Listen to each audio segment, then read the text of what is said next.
और बहुत बड़ी डेवलपमेंट हुई नादरीन पाकिस्तान में, मुझे आपके साथ शेयर करनी है। बहुत ज़रूरी और बड़ी डेवलपमेंट है और मैं पूरी कौम को मुबारकबाद पेश करता हूं कि मई में जो एक लड़ाई हुई थी ना इंडिया और पाकिस्तान की, जिसमें इंडिया के तैयारे गिर गए थे, मियां नवाज शरीफ को अब वो बात पता चल गई है।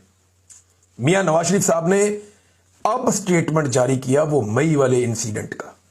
इंडिया और पाकिस्तान की जो जंग मई में हुई थी, जून, जुलाई, अगस्त, सितंबर, अक्टूबर, ये अक्टूबर के मिड में आके, बल्कि मिड के भी बाद, मियां नवाज शरीफ साहब को पता चल गया कि जनाब इंडिया और पाकिस्तान की तो लड़ाई लगी थी और अब उन्होंने स्टेटमेंट जारी कर दिया।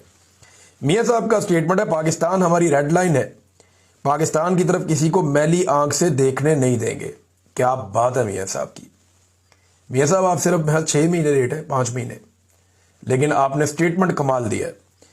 लेकिन अब आपको मालूम हुआ कि लड़ाई हो रही है, यानी आपको बताया ही नहीं किसी ने मियां साहब कि लड़ाई तो गुजर गई है। तो लड़ाई के बाद जो मुक्का याद है वो अपने मुंह पे मारना चाहिए।